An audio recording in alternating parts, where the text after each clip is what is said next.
Should you pull Haru in Persona 5X? Yes. Thank you for coming to my TED Talk. Like, sub, become a member. It's $3. I'll put it towards a pinball machine.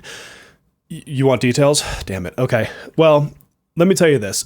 Haru is a destructive force in this game. Code Noir, you're going to be very happy. Even at her A0, which is what I have on my KR account, she will do plenty. So I'm going to tell you a bit about her kit. I'm going to tell you why I think you should, just kind of like I did with Queen back in the day, like why now is the time to get her. In the background, you're going to see a KR fight. This I just filmed a few minutes ago. Something to note, that score, that damage that I did, is on a fight that is not meant for Haru. The fight that you're going to be watching while I talk is not weak to Psy, outside the fact that I'm using Futaba, and Futaba obviously plays into making things weak, and she is this destructive at A0 with an A0 cord that I have in the team, an A0 Summer Tomoko that I have in the team, and an A0 Futaba. I have no A1s in that roster. And she is still pulling out some pretty big numbers, and in some cases, you're going to see her AoE does over 1 million for the, combined score or whatever hits against everybody. So right off the bat, you know that she is strong when she's doing almost 50 million in a fight that's not designed for her. And this is also without having a good or perfect buff rotation. For example, I'm using Dominion and I'm using Cohesion. I'm not using Tarakaja, which would be the better play when you see me using him. There's other things I could do in this fight to optimize it, but I honestly just wanted to film something cool for the background so you have something else to look at. So right off the bat, first reason why you should be pulling Haru is from an AoE perspective, she is destructive. Obviously, there's good teams for her. You're seeing one right now. There's also with her, and I'll pull this up on the lufel.net page, but you're going to see, and slight spoilers for future characters if you never want to know who's to come, which why are you watching this video if that's the case? You have teams that grow with her over time. And what I mean by that is if you look at the screen here, you've got Winvast, who comes out not too long from now. You can actually run her as a double DPS with Joker. Later on, you get Matoy, you get Turbo. And so she's not just good with her current team. There's future teams that will come out that keep her relevant for quite some time to come. So she's not a user for one or two guild boss segments and then feel bad about spending your currency. So that's the first thing. Second thing is a lot of you have probably not wanted to beat your head against the wall with things like Velvet Trials or Technician Stages or, certain challenges with the train, whatever the heck it's called, Heart Rail. And you don't want to use Riddle like I did, or you don't want to use, Tomoko like I did to get the 3 stars because frankly, it's a bit harder. Perfectly valid.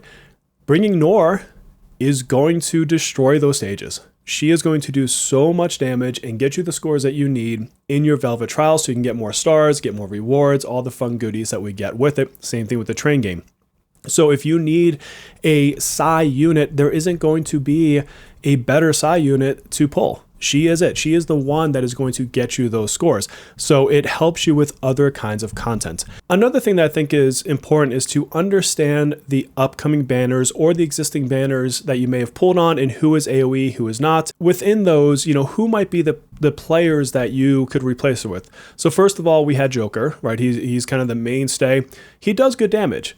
His damage is not on par with Haru. So from a purely DPS standpoint, outside of maybe things that block a certain element, she's better than him. You have On. On is a very strong character. I have her at 6 stars, and at 6 stars, she is very destructive. Haru, still better. Summer Closer, I love the character. I just brought her out for one of the level 45 stages for Trumpeter. It was super fun using her in that fight. But she's a different element, and she is very destructive, but Haru still does more damage than her. Now, if you have Summer Closer, I would say that you do have a really good AoE unit. I don't think that she's better than Haru, and I think that both have their place in the game, but if you are low on resources, this is the one place that I would say you probably could skip her, but ultimately Haru is going to do more damage from a A0 to A0 kind of a perspective, not even getting into the other awarenesses. In the future, if we think about units to come, our next I guess, worthwhile AoE DPS to talk about won't be until the Chinese New Year or Ren Lion Dance, whichever name they may call her, and she comes in 3.3, 5 patches from now. So if you're talking about 2-week patch cycles, that's what, 2.5 months? That's a lot of time to not have her, and that's assuming you're pulling for Ren Lion Dancer. If you don't pull for Ren, I guess technically a Ketchi, but no, sorry, unless they do a lot for him, that's just going to be a no boss. And then you have Akihiko, and Akihiko isn't until 4.1, so you have damn near a year, a little bit less than a year before Akihiko. So from an AoE DPS perspective, you aren't really going to get a better unit for some time to come. Again, you could invest into Ren Lion Dancer, she's going to do a lot of damage. I will fully admit that one, but 2.5 months from now. Okay, if you want to wait, you want to wait, that's on you. I want an amazing DPS. And keep in mind, Haru doesn't stop being good at that time. It's just that Ren Lion Dancer does other things, right? So she's strong, she's fire element, etc. So I would say that for a long time to come, Haru is going to be your best DPS from an AoE perspective. And again, your only side DPS in any case worth doing anything with. So that's kind of the main, I think, reasons why you look at her. It's going to be a similar situation back when I said to pull on Queen. A lot of people are going to say, oh, but you know, Ren Lion Dancer's coming later. With Queen, it was, oh, well, Violet's coming later or some other single target. And then they find themselves in situations where, okay, yeah, those characters do come, but you have all the single target content before then. Didn't have Queen, performed poorly.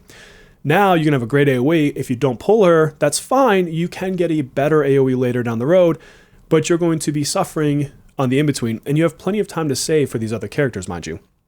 So these are all things that I think are, you know, in her good list.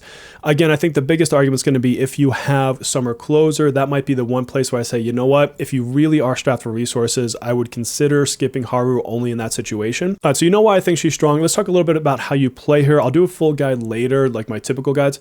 What you really want to do with Haru, and you see me kind of do this on the screen back there, is you want to make an amazing turn 3 with a fully loaded gun. So you see like it kind of light up on the bottom with those extra little bullets.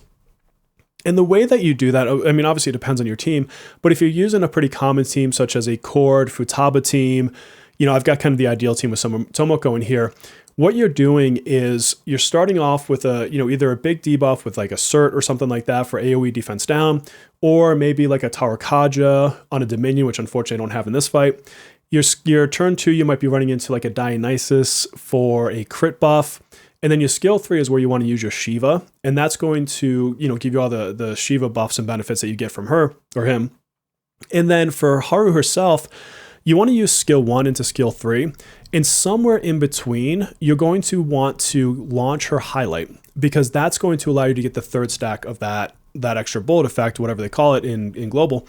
And that means that on turn 3, you've got a fully buffed up Haru who is launching her biggest attack in a damage window. Now you see back in the screen that my turn 3 and my turn 6 are really good damage, and this is on a fight that isn't even built for Haru, and the enemies aren't even weak to her element.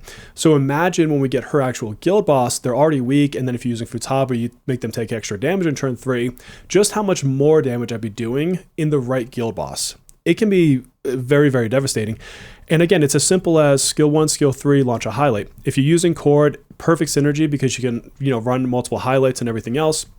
And you're going to see I'm even using like Cord's highlight. I'm using the Dionysus buff on the highlight, and I'm still getting enough highlights on Haru to do the fully loaded, you know, final attack. So pretty straightforward and easy to use. Obviously, if you use different buffers, you're using debuffers, your rotations will change if you don't have Futaba or maybe you don't have Cord. You know, there's 1,000 ways you can play the character. I'm just showing you a very common team and probably one of my favorite teams in the entire game, just flat out, period. I'm very much looking forward to building them.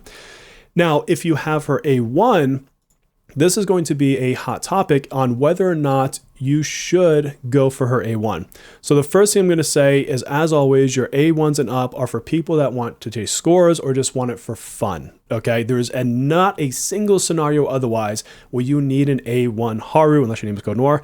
And I would say just ignore it if you're not going for those things. But what her A1 does, and I'll just kind of read this flat out, after a new enemy appears, automatically use fusion aiming at the start of your turn. For every one enemy with sight, increase attack by 8% up to 24%, and gun attack crit rate by 6% up to 18%.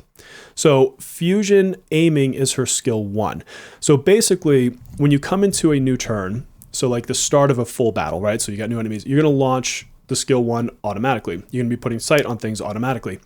And where this really kind of shines is fights like if you think about Dominion when you're using Joker and you take out the ads on the side and then they respawn. So you can actually take an A1 Haru into the Joker Dominion fight and do monstrous damage, because what ends up happening is you take out the ads, it then cycles to Haru's turn and she's going to automatically launch fusion aiming because you had a respawn. Now it only happens once per turn. So then if she, takes out those ads, she doesn't like do it again. That would be, could you imagine the infinite loop? That would be like billions upon billions, maybe trillions of score. But it just adds like an extra freebie attack, and it sets up her sight, which is, part of her kit basically, which increases skill damage, and it stays there until you do a gun attack. So her A1, frankly, is a huge difference in damage. It really is. It can be quite monstrous.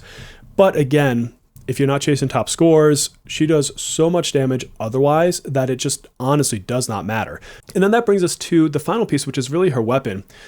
I'm going to tell you right now, regardless of whether or not you have Summer Moko, I still think you should pull the weapon. It is a good damage buff, just flat out.